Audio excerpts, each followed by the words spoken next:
घने वनों की सीमा पर चंद्रपुर नाम का एक छोटा सा गांव बसा हुआ था।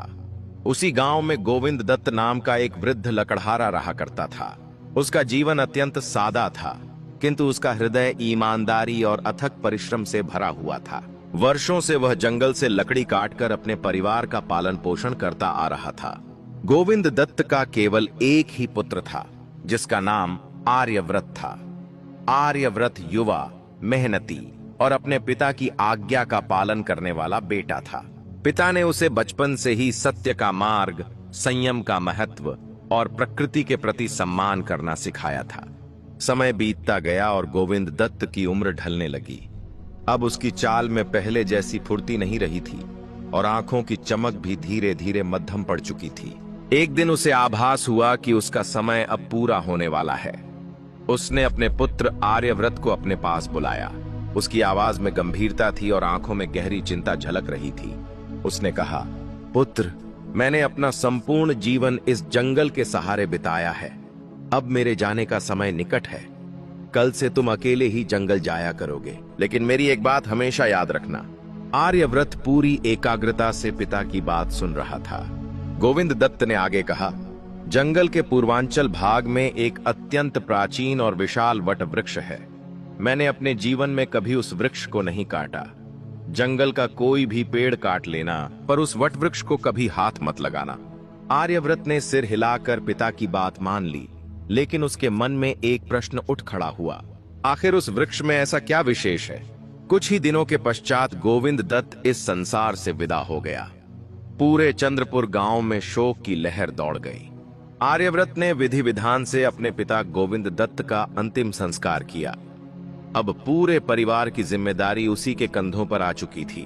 समय धीरे धीरे बीतने लगा।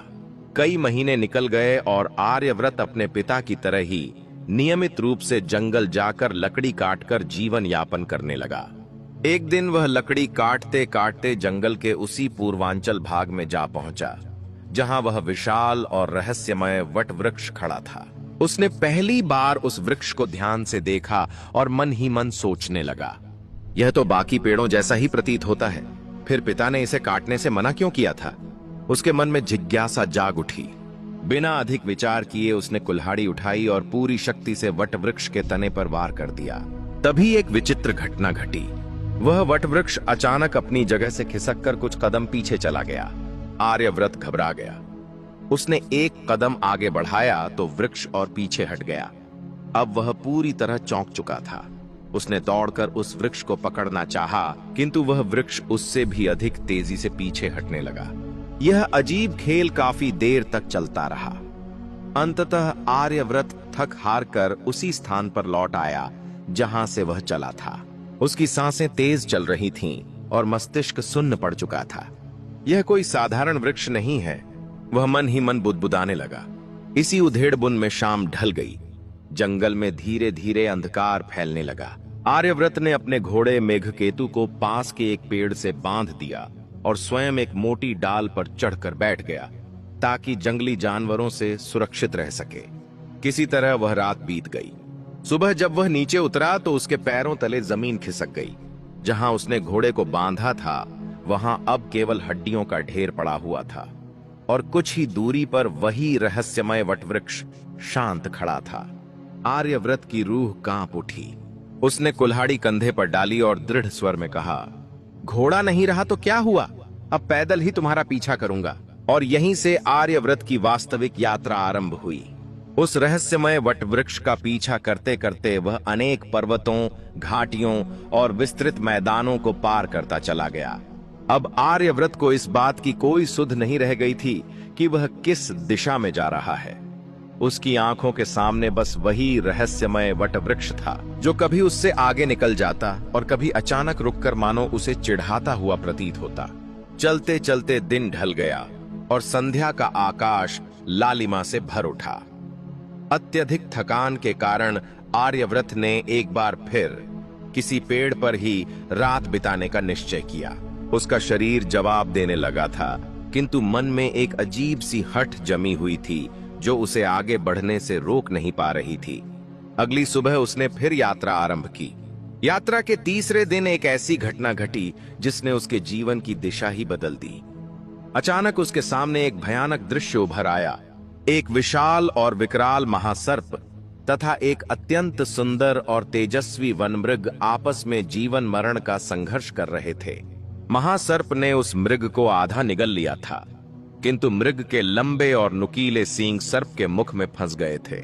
मृग पीड़ा से छटपटा रहा था और महासर्प क्रोध से फुफकारते हुए धरती को कंपा रहा था। यह दृश्य देखकर आर्यव्रत स्तब्ध रह गया। उसने अपने जीवन में कभी ऐसा भयावह संघर्ष नहीं देखा था। उसी क्षण वनमृग ने आर्यव्रत को देख लिया। उसने करुण और कंपित स्वर में पुकारा, हे मानव, ईश्वर के नाम पर मेरी सहायता करो। मेरे सींग काट दो, नहीं तो यह मुझे मार डालेगा। मैं जीवन भर तुम्हारा ऋणी रहूंगा। तभी महासर्प ने भी भारी और गूंजती हुई आवाज में कहा, इसकी बातों में मत आना। यदि तुम मेरी सहायता करोगे तो मैं तुम्हें अपार धन, वैभव और सुख प्रदान करूंगा। आर्यव्रत का मन एक गहरी दुविधा में फंस गया। एक ओर करुणा की पुकार थी और दूसरी ओर लोभ का प्रलोभन। बिना अधिक सोच विचार किए उसने अपनी कुल्हाड़ी उठाई और एक के बाद एक उस वनमृग के दोनों सींग काट दिए। जैसे ही सींग कटे, मृग पीड़ा से कराहता हुआ धरती पर गिर पड़ा और अगले ही क्षण उस विशाल महासर्प भुजंगेश्वर ने उसे पूरी तरह निगल लिया। कुछ पल तक चारों ओर गहरा सन्नाटा छाया रहा। फिर भुजंगेश्वर ने आर्यव्रत की ओर देखा और शांत गंभीर स्वर में बोला, तुमने मेरी बहुत बड़ी सहायता की है। मैं वचन देता हूं कि तुम्हें खाली हाथ नहीं जाने दूंगा। आर्यव्रत के मन में हल्का भय अवश्य था, किंतु अब पीछे हटने का कोई मार्ग नहीं बचा था। महासर्प भुजंगेश्वर उसके साथ साथ चलने लगा। चलते चलते दोनों के बीच बातें होने लगीं और यात्रा आगे बढ़ती रही। कुछ दूरी तय करने के बाद वे एक विशाल और रहस्यमयी नीलसर झील के किनारे पहुंच गए। भुजंगेश्वर ने कहा, मैं यहां स्नान करूंगा, तुम यहीं मेरा इंतजार करना। यदि कुछ विचित्र घटे तो भयभीत मत होना। इतना कहकर वह झील के गहरे जल में उतर गया। जैसे ही उसका शरीर पानी में डूबा, आकाश का स्वरूप अचानक बदल गया। तेज आंधी चलने लगी, काले बादल गरज उठे और बिजली इतनी प्रचंड चमकने लगी कि मानो धरती कांप उठी हो। मूसलाधार वर्षा होने लगी। आर्यव्रत भयभीत होकर वहीं खड़ा रहा। यह प्रलय सा दृश्य तब तक बना रहा जब तक भुजंगेश्वर जल में स्नान करता रहा, और जैसे ही वह झील से बाहर निकला, सब कुछ शांत हो गया। न वर्षा, न आंधी, न ही बादल। भुजंगेश्वर मुस्कुराया और बोला, अब मेरी थकान उतर गई है, चलो मेरे निवास की ओर चलते हैं। कुछ ही देर बाद वे एक अत्यंत सुंदर और अलौकिक नाग भवन के सामने पहुंचे। महासर्प ने कहा, यही मेरी माता नागमाता शैलजा का घर है। घर के भीतर प्रवेश करते ही नागमाता शैलजा ने अपने पुत्र को देखकर अपार प्रसन्नता व्यक्त की। जब उन्हें आर्यव्रत के बारे में ज्ञात हुआ तो उन्होंने स्नेहपूर्वक कहा, पुत्र, यह तुम्हारा मित्र है। इसका यहाँ आदर पूर्वक स्वागत होना चाहिए। इसका स्वागत होना चाहिए। इसे उत्तम भोजन कराया जाए। इतना कहते ही भुजंगेश्वर ने धीरे से आर्यव्रत के कान में फुसफुसाया, भोजन मत करना। मेरी माता से कहना कि आंगन में स्थित आम्र वृक्ष पर टंगा हुआ वह छोटा सा दर्पण तुम्हें दे दें। नागमाता शैलजा ने आर्यव्रत से स्नेहपूर्वक भरपेट भोजन करने का आग्रह किया, किंतु आर्यव्रत ने विनम्रता से हाथ जोड़कर मना कर दिया। फिर उसने कहा, मां, यदि आपकी अनुमति हो तो आंगन के आम्र वृक्ष पर लटका हुआ वह छोटा सा दर्पण मुझे प्रदान कर दीजिए। नागमाता शैलजा मुस्कुरा उठी और बोली, यह तो एक विचित्र मांग है पुत्र, पर यदि तुम्हारी यही इच्छा है तो इसे ले जाओ।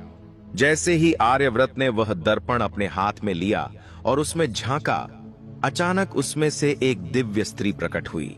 उसका रूप अलौकिक था, मुखमंडल तेजस्वी, नेत्र करुणा से भरे और स्वर मधुर। उसने सिर झुकाकर कहा, मैं प्रतिबिंबा हूं, बताइए मेरे स्वामी आपकी क्या आज्ञा है। आर्यव्रत के पैरों तले जमीन खिसक गई।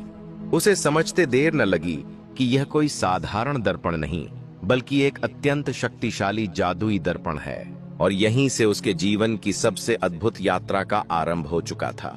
वह देर तक उस जादुई दर्पण को हाथ में लिए स्तब्ध खड़ा रहा। अभी कुछ ही क्षण पहले जो घटित हुआ था, उस पर उसे स्वयं विश्वास नहीं हो रहा था। दर्पण से प्रकट हुई दिव्य स्त्री प्रतिबिंबा अब अदृश्य हो चुकी थी, किंतु उसके शब्द आर्यव्रत के कानों में अब भी गूंज रहे थे। बताइए, आपकी क्या आज्ञा है? आर्यव्रत ने चारों ओर दृष्टि डाली। अब जंगल की वह गहन नीरवता उसे भयावह नहीं लग रही थी। उसके हृदय में भय के स्थान पर एक नई उत्सुकता और आश्चर्य जन्म ले चुका था। आर्यव्रत ने एक बार फिर उस जादुई दर्पण में झांका।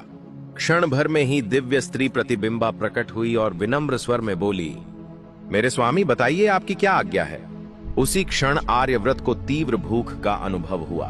उसने संकोच करते हुए कहा, मुझे बहुत भूख लगी है, कुछ खाने को चाहिए। उसके मुख से शब्द निकलते ही धरती पर एक भव्य और रेशमी कालीन बिछ गया।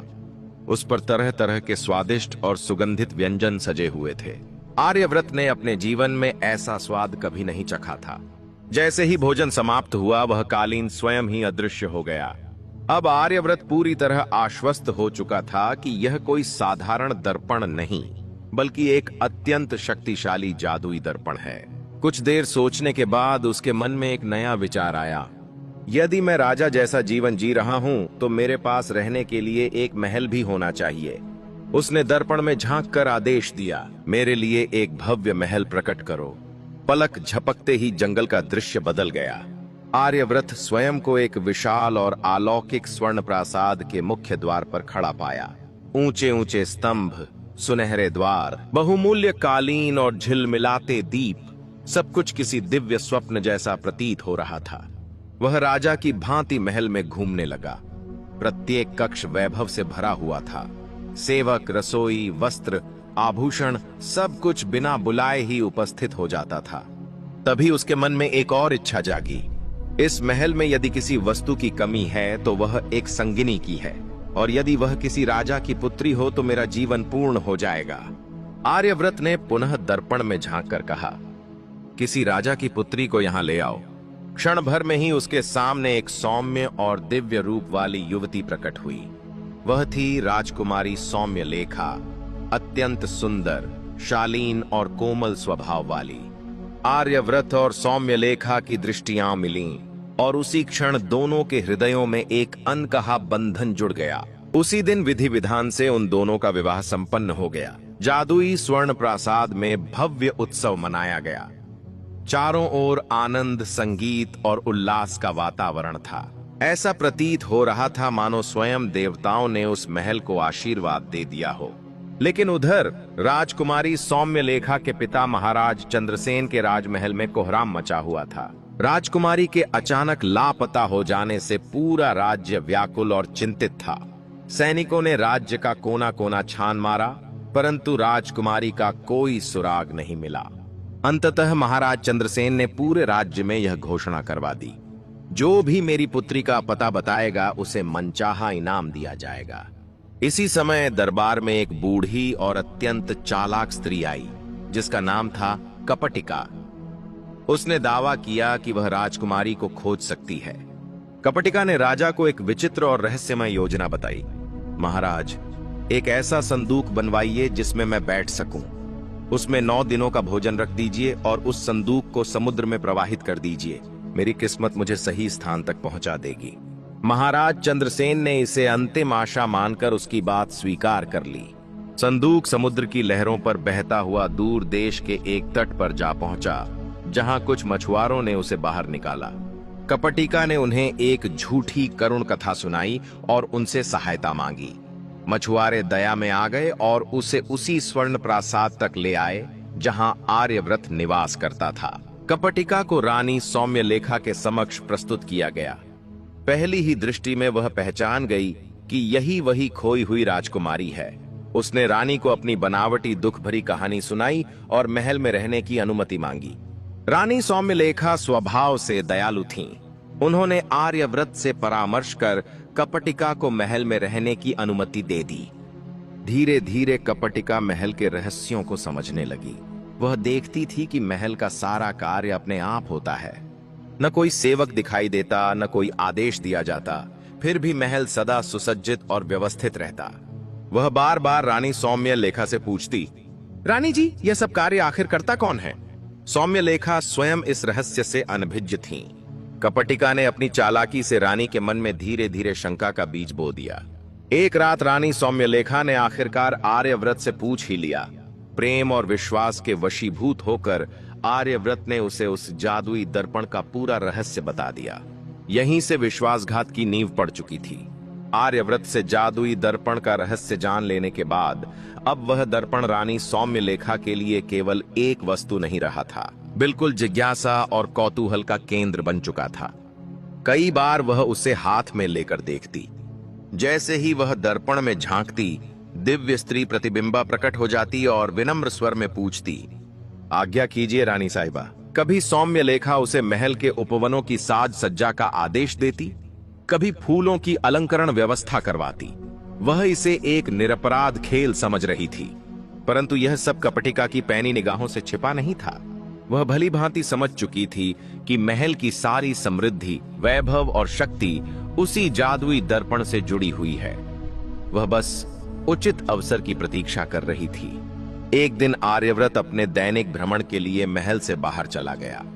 उस समय महल में केवल रानी सौम्यलेखा और कपटिका ही उपस्थित थीं।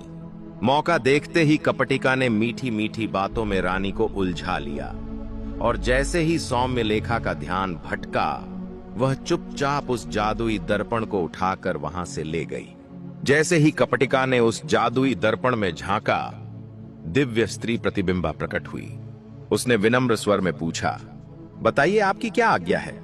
कपटिका ने एक पल भी गंवाए बिना कठोर स्वर में आदेश दिया, मुझे और रानी सौम्यलेखा को तुरंत उसके पिता महाराज चंद्रसेन के राजमहल में पहुंचा दो।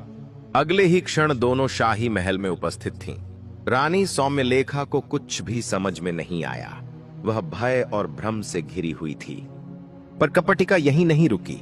उसने फिर से दर्पण उठाया और निर्दय स्वर में बोली, आर्यव्रत का जादुई महल पूर्णतः नष्ट कर दिया जाए। क्षण भर में वह भव्य स्वर्ण प्रासाद, जो कभी स्वप्न जैसा प्रतीत होता था, जलकर राख के ढेर में बदल गया।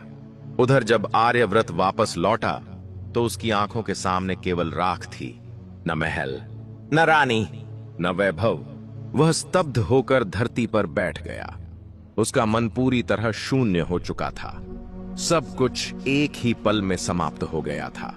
वह टूटे स्वर में कुछ कहना ही चाहता था कि उसे आभास हुआ, भाग्य ने अभी उसे पूरी तरह अकेला नहीं छोड़ा था। महल की बिल्ली सारिका किसी तरह उस विनाश से बच गई थी। जब रानी सौम्यलेखा को अचानक महल ले जाया गया था, तब उसने सारिका को कच्चे मांस का एक छोटा सा टुकड़ा दे दिया था। वही टुकड़ा अब एकमात्र निशानी बन गया था। जब महल जल रहा था, सारिका इधर उधर भागती रही। आर्यव्रत ने उसे देखा और उसके साथ मिलकर उस मांस के टुकड़े को खोज निकाला। आर्यव्रत ने उसे दो भागों में बांट दिया। एक भाग सारिका को दिया और दूसरा अपनी जेब में रख लिया। अब यही मुझे सौम्यलेखा तक पहुंचाएगा, उसने मन ही मन दृढ़ निश्चय किया। इसके बाद आर्यव्रत ने अपनी यात्रा आरंभ की। वह पर्वतों, नदियों, मैदानों और घने वनों को पार करता चला गया। उसका संकल्प अडिग था। कई दिनों की कठिन यात्रा के बाद वह उस राज्य में जा पहुंचा जहां महाराज चंद्रसेन का शासन था। अपनी पहचान छिपाकर वह सीधे शाही महल में पहुंचा और रसोई में काम मांगा। संयोगवश शाही रसोई में बर्तन धोने वाले की आवश्यकता थी। आर्यव्रत को वहीं काम मिल गया। वह प्रतिदिन रानी सौम्यलेखा की एक झलक पाने की कोशिश करता, परंतु सफल नहीं हो पाता। उधर सौम्यलेखा भी पति से बिछड़ने के कारण दिन रात उदास और मौन रहती थीं। एक दिन शाही रसोई का वृद्ध मुख्य रसोइया अचानक बीमार पड़ गया। वृद्ध मुख्य रसोइये ने आर्यव्रत से कहा, आज मेरी तबीयत ठीक नहीं है, तुम ही आज का भोजन तैयार कर दो। आर्यव्रत ने पूरे मन और श्रद्धा से भोजन बनाया। फिर उसने साहस जुटाकर रानी की थाली में वही मांस का छोटा सा टुकड़ा रख दिया, जिसे वह अपने साथ सहेज कर लाया था। जब रानी सौम्यलेखा की दृष्टि थाली पर पड़ी तो उसका हृदय जोर से धड़क उठा। वह उस टुकड़े को तुरंत पहचान गई। उसकी आंखों से आंसू छलक पड़े।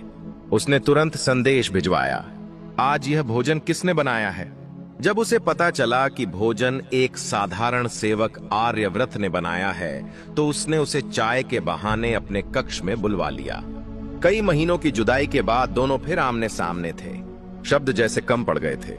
आंसू ही वह सब कुछ कह रहे थे जो हृदय में दबा था। अब दोनों के सामने केवल एक ही लक्ष्य था, जादुई दर्पण को वापस पाना। लेकिन उन्हें यह ज्ञात नहीं था कि कपटिका पहले ही अपनी अगली चाल चल चुकी थी। रानी सौम्यलेखा और आर्यव्रत की इस गुप्त भेंट के बाद दोनों के मन में एक ही चिंता थी, वही जादुई दर्पण जो कभी उनकी खुशियों का आधार था और अब इस पूरे संकट की जड़ बन चुका था। वह दर्पण अभी भी कपटिका के पास था, जो हर समय रानी के आसपास मंडराती रहती थी। जैसे ही उसकी नजर आर्यव्रत पर पड़ी, वह तुरंत उसे पहचान गई। चेहरा भले ही साधारण सेवक का था, लेकिन उसकी आंखों में वही पुराना दर्द साफ झलक रहा था। उसे समझते देर न लगी कि आर्यव्रत फिर से अपना सब कुछ वापस पाने का प्रयास कर रहा है। अगली ही रात कपटिका ने जादुई दर्पण में झांका। क्षण भर में दिव्य स्त्री प्रतिबिंबा प्रकट हुई। कपटिका ने कठोर स्वर में आदेश दिया, आर्यव्रत को उसी स्थान पर पहुंचा दो जहां उसका जला हुआ महल था। क्षण भर में ही आर्यव्रत फिर उसी राख के ढेर के पास बैठा था। न महल था न रानी, उसके साथ केवल उसकी वफादार बिल्ली सारिका थी। अब सारिका की भूख बढ़ने लगी। महल न होने के कारण उसे विवश होकर चूहे पकड़ने पड़े। धीरे धीरे आसपास के क्षेत्र में चूहों की संख्या कम होने लगी। यह बात जब वहां के चूहों के राजा मूषकराज नीलकेतु तक पहुंची, तो उसे ज्ञात हुआ कि मनुष्यों का वह राजा फिर लौट आया है। न्याय की आशा लेकर मूषकराज स्वयं आर्यव्रत के पास पहुंचा। अपनी पतली सी आवाज में उसने कहा, महाराज, आपकी बिल्ली मेरे राज्य को नष्ट कर देगी, मेरी पूरी प्रजा समाप्त हो जाएगी। आर्यव्रत ने गहरी सांस ली और बोला, मेरे मित्र, मेरे दुख तुमसे भी बड़े हैं। फिर उसने आरंभ से लेकर अंत तक अपनी पूरी कथा मूषकराज नीलकेतु को सुना दी। जादुई दर्पण, रानी सौम्यलेखा, कपटिका का छल और अपना सब कुछ खो देना। जादुई दर्पण, रानी सौम्यलेखा, कपटिका की चालाकी और अपना सब कुछ खो देने की कथा सुनकर मूषकराज नीलकेतु कुछ देर तक गहन सोच में डूबा रहा। फिर उसने अपनी पूंछ हिलाई और बोला, महाराज, यदि आप अपनी बिल्ली सारिका को रोक लें तो मैं अपने सैनिकों की सहायता से वह जादुई दर्पण वापस ला सकता हूं। आर्यव्रत ने बिना विलंब किए वचन दिया, मैं प्रतिज्ञा करता हूं कि अब सारिका किसी भी चूहे को हानि नहीं पहुंचाएगी। मूषकराज नीलकेतु ने तुरंत अपने राज्य के सभी चूहों को बुलवाया, वे चूहे जो शाही महल में आते जाते थे। तभी एक लंगड़ा सा चूहा आगे आया जिसका नाम किट्टू था। उसने कहा, महाराज, मैं कई बार कपटिका के कक्ष में गया हूं। मैंने उसे उस दर्पण को तकिए के नीचे छिपाते हुए देखा है। तुरंत किट्टू को अभियान का नेतृत्व सौंपा गया। वह अपने साथ कुछ चुस्त और निडर चूहों को लेकर 7 समंदर पार करता हुआ महाराज चंद्रसेन के राजमहल में जा पहुंचा। रात का समय था। कपटिका भोजन कर चुकी थी। वह बार बार जादुई दर्पण निकालकर देखती और फिर उसे तकिए के नीचे छिपा देती। अंततः नींद ने उसे जकड़ लिया और उसके खर्राटे गूंजने लगे। 3 चूहे चुपचाप बिस्तर पर चढ़े। किट्टू ने अपनी पूंछ कपटिका की नाक में डाल दी। उसे जोर की छींक आई। जैसे ही उसने सिर उठाया, बाकी चूहों ने फुर्ती से तकिए के नीचे से जादुई दर्पण खींच लिया। बिना एक पल घुमाए चूहे वहां से लौट आए। मूषकराज नीलकेतु ने वह दर्पण श्रद्धापूर्वक आर्यव्रत को सौंप दिया। आर्यव्रत ने आदर से दर्पण हाथ में लिया और प्रतिबिंबा को पुकारा। उसके आदेश से तुरंत राजसी वस्त्र, एक उत्तम घोड़ा और एक विशाल सेना प्रकट हो गई। पल भर में ही आर्यव्रत एक महान सम्राट की भांति सुसज्जित था। सेना के साथ वह महाराज चंद्रसेन की राजधानी पहुंचा। उसके वैभव और शक्ति को देखकर कोई भी उसका विरोध करने का साहस न कर सका। महाराज चंद्रसेन ने हर्षपूर्वक आर्यव्रत और रानी सौम्यलेखा का पुनः विवाह कराया। पूरे राज्य में दीप जलाए गए, भव्य दावतें हुईं और उत्सव मनाया गया। अंत में आर्यव्रत ने दर्पण में झांककर प्रतिबिंबा को आदेश दिया, कपटिका को उसके कर्मों का दंड दिया जाए। क्षण भर में ही कपटिका अदृश्य हो गई। फिर कभी किसी ने उसे नहीं देखा। आर्यव्रत और रानी सौम्यलेखा ने जादुई दर्पण की सहायता से एक बार फिर अपना सुंदर और भव्य स्वर्ण प्रासाद बनवाया, परंतु इस बार उन्होंने यह संकल्प लिया कि उस दिव्य शक्ति का उपयोग कभी भी स्वार्थ के लिए नहीं करेंगे। उन्होंने राज्य के गरीब और असहाय लोगों की सहायता की, जगह जगह विद्यालयों और चिकित्सालयों की स्थापना करवाई ताकि ज्ञान और स्वास्थ्य सभी तक पहुंच सके। उनका शासन करुणा, न्याय और सेवा का प्रतीक बन गया। आर्यव्रत ने मूषकराज नीलकेतु को विशेष सम्मान प्रदान किया और अपने वचन का पालन करते हुए यह सुनिश्चित किया कि बिल्ली सारिका अब किसी भी चूहे को हानि नहीं पहुंचाएगी। इस प्रकार मनुष्य और जीव जंतुओं के बीच भी संतुलन और सौहार्द बना रहा और इस तरह राजा आर्यव्रत, रानी सौम्यलेखा और उनकी वफादार बिल्ली सारिका अपने स्वर्ण प्रासाद में सुख, शांति, न्याय और करुणा के साथ जीवन व्यतीत करने लगे। दोस्तों, मुझे उम्मीद है कि इस कहानी से आपको कुछ सीखने को मिला होगा। अगर वीडियो अच्छी लगी हो तो वीडियो को लाइक और कमेंट में जय माता दी अवश्य लिखें।